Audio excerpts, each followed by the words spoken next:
You ever notice how the air changes the moment they ask you to explain yourself to a group? The room gets colder, the exit looks further away, and suddenly your life, the things you saw, the things you felt, the things you survived, it's no longer a life. It's a statement. It's an allegation. It's something they plan to cross-examine. Welcome to the high-stakes theater of the informal trial, where they don't use a jury of your peers, they use a jury of their protectors. Let's open the file. Case 05, the deposition. The stage table. We know you have the information we need, Mr. Ramirez. The clock is ticking. A deposition isn't a search for truth. It's a stress test for your resolve. They don't seat you for comfort, they seat you for leverage. A long table, a neutral room, a clock you can hear. They offer you water, as if they care about your thirst, while preparing to drown you in context. They want you talking, not because they're listening, because the longer you speak, the more chances they get for drift. They want the edges to soften. They want the language to blur. So he threatened me becomes, we had a difficult conversation. So I was scared becomes, I felt uncomfortable. So this keeps happening becomes, maybe I'm overthinking. They aren't listening to understand. They're listening to mine. For the contradiction, for the stutter, the one date you can't recall under pressure. Not to clarify, only to dismiss. The stenographer. In every one of these rooms, there is a stenographer. Not the one with the machine, the one with the leverage. Watch them. They don't take notes, they shape outcomes. They are the person who summarizes, the person who keeps us on track, the person who decides what counts as the official record. They don't just document reality, they domesticate it. They take a living event and convert it into language that cannot indict. When you say, I was terrified, the stenographer writes, witness expressed discomfort. When you say, this is a pattern, the stenographer writes, witness appears fixated on the past. When you say, I asked them to stop, the stenographer writes, communication issues on both sides. When you say, they threatened me, the stenographer writes, perception of hostility noted. When you say, they cornered me, the stenographer writes, encounter occurred in close proximity. Do you hear it? They don't deny the event. They drain the charge. They replace harm with vocabulary that sounds safe in a meeting recap. They trade accountability for process. They trade injury for concern. They trade violence for misalignment. That is not misunderstanding. That is transcription warfare. Because if it doesn't make it into their minutes, it didn't happen. And if it didn't happen, no one is accountable. They don't need to silence you. They just need to translate you into nothing. Administrative erasure. Clean, professional, bloodless. And everyone who reads the record later will swear you were fine because the stenographer didn't write a crime. They wrote a story the system can live with.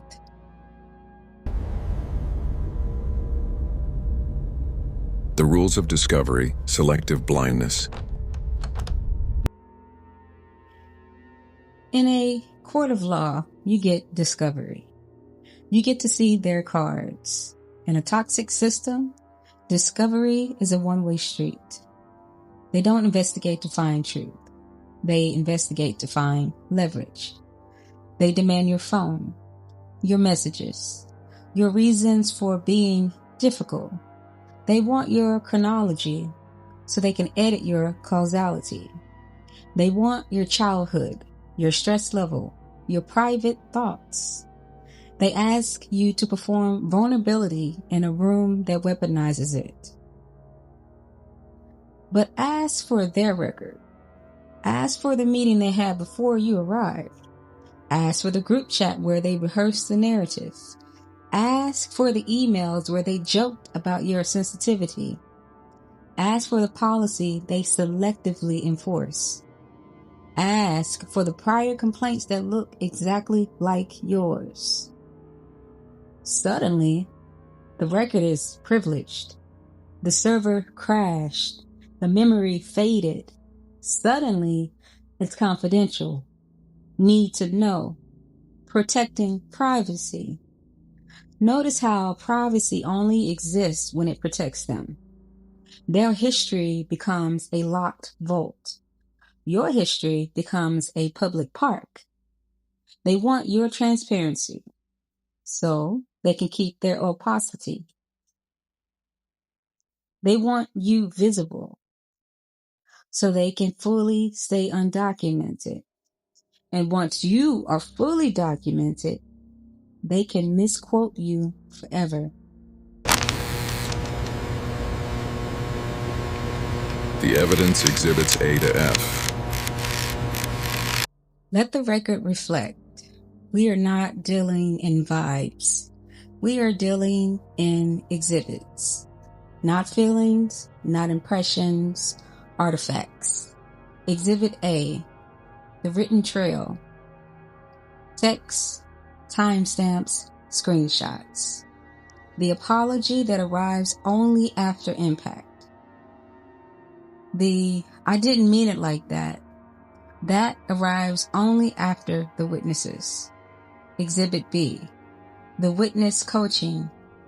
The just so you know calls, the private pre-meetings, the heads up messages that prime the room against you, the narrative that circulates before you ever enter the building. Exhibit C, the selective memory. They remember your tone perfectly. They forget the threat entirely. They remember your facial expressions, but they forgot the sentence that triggered it. Exhibit D, the missing record, deleted messages, unsent warnings, side conversations labeled private, the we'll handle it offline that never appears in the log. Exhibit E, the reframed. They yelled becomes they were stressed. She threatened becomes she was emotional. You were harmed becomes you're sensitive. Abuse becomes conflict. Control becomes leadership. Sabotage becomes miscommunication. Exhibit F, the pattern of response. When you speak, the room doesn't investigate the act. It investigates the witness. And the combined weight of these exhibits establish cause, not confusion, not accident, procedure. The system isn't failing, it's functioning, and it's functioning against you. The jury deserves to know the state of your mind, Doctor. I was unstable. The impeachment. Character I as admit contraband. that I was unstable. If they can't break the facts, they break the source. They can't dissolve the evidence, so they contaminate the witness. They bring up a mistake you made 5 years ago to justify a crime committed against you yesterday. They call it context, pattern. They call it establishing instability. They call it concern. They even call it, we just want to make sure you're okay. And every word is a glove. So they can touch your credibility without leaving fingerprints. They want the room to believe Because you are hurt, you are unreliable. Because you are angry, you are irrational. Because you are calm, you are calculated. They use your tone to bury your topic. We love to help, but your delivery is just so aggressive. We can't hear you when you're like this. You're making it too hard to support you. Translation: if you don't smile while we dissect you, you're the one holding a knife. And if you do smile, they call it manipulative, performative. Either way, you lose credibility. That's the point. They're not assessing your truth. They are building an excuse to dismiss it. Do you understand? Why? The cross-examination, the why trap. Why didn't you say something sooner? Why did you go back the next day? Why did you stay so long? Why are you the only one complaining? Why didn't you word it better? Why didn't you set a boundary sooner? Why are you taking it so personally? These aren't questions. They're anchors, designed to drag you into self-doubt until you apologize for being hurt. Notice how why behaves. It never points at the aggressor. It points at you. Why didn't you leave? As if leaving is an elevator button. Why didn't you report it? As if systems are built to believe you. Why did you react? As if provocation is invisible. Stop answering, because every why they throw at you is a confession that they refuse to look at the what. Because what creates consequences and why creates blame. You don't owe them a psychological autobiography. You owe yourself an accurate record. The accurate record starts here. What happened? What was said? What was done? What was repeated? That's where liability lives. But I already told you everything. Why won't you listen to me? Habeas corpus. Where is the body? Habeas corpus means produce the body. Bring the person into view. Bring the injury into evidence. They want a trial without a victim. They want a resolution where everyone shakes hands and the status quo remains untouched. They want closure without contact with the damage. But the body is here. Look at the physiology. The way your nervous system learned the exits, the way your chest tightened before your mind caught up, the way your sleep became a crime scene. Look at the digital trail, timestamps, the pattern of apologies after damage. Look at the language shift, how you started choosing smaller words, safer words, words that wouldn't trigger retaliation. Look at the empty seats, the people who left before you, the ones nobody mentions by name. The evidence isn't subtle, it's screaming. And the only reason they need your testimony is so they can engineer a retraction.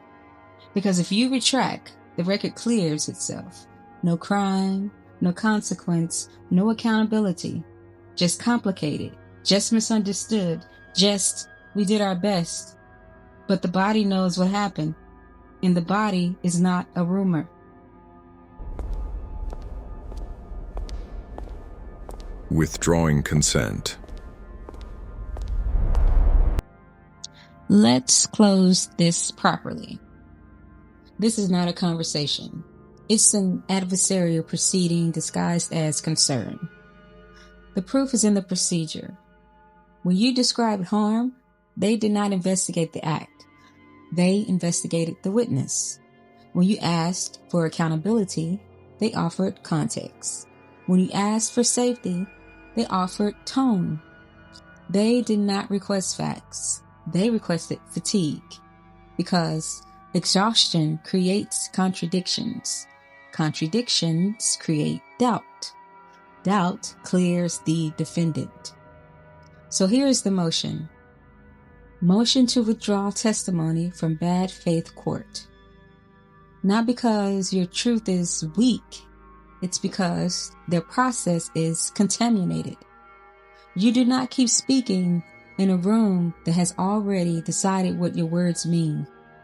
You do not clarify for people who profit from confusion.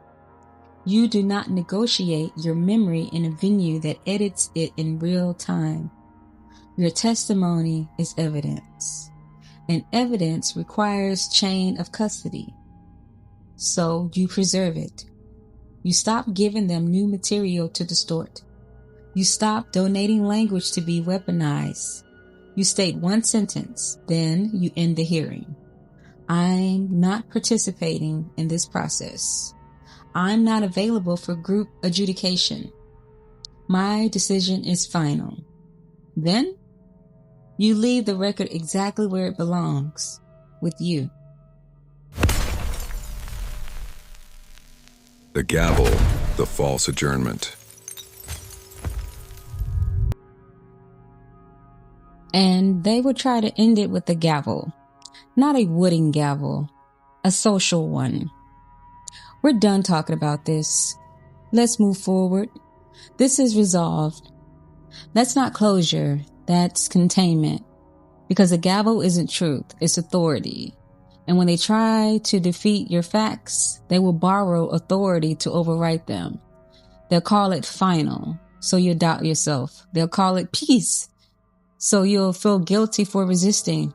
They'll call it forgiveness, so you'll return to the scene of the crime unprotected.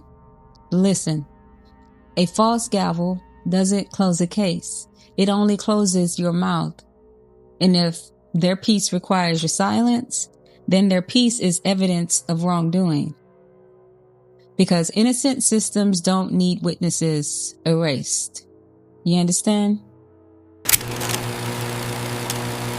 The verdict adjourned. Let the record reflect. The witness has left the building. The system is now speaking to an empty chair. And without your participation, their procedure is just a group of people in a room talking to ghosts. Let the record reflect. They wanted testimony to revise. They wanted language to weaponize. They wanted fatigue to create contradiction. But the witness withdrew consent. And if you're wondering why this file sounded like law, it's because the room was practicing it. Not justice, procedure. 3 points entered simply. 1, they weren't gathering truth. They were shaping a transcript. 2, the pressure wasn't accidental. It was calibrated. So testimony would fray. 3, when harm was named, they didn't pursue the harm. They pursued your admissibility. Tone, motives, stability, anything to turn a witness into a suspect. So here's the procedural lesson. If you mistake it for dialogue, you'll keep volunteering testimony into a hostile record in rooms built to misquote you. Call it what it is, a deposition. And you stop donating sentences they can turn into chains. Case file 05, the deposition. Status, jurisdiction denied. Directive, pursue custody of record. Proceed clean. I am Wolfie. Welcome to the Resistance.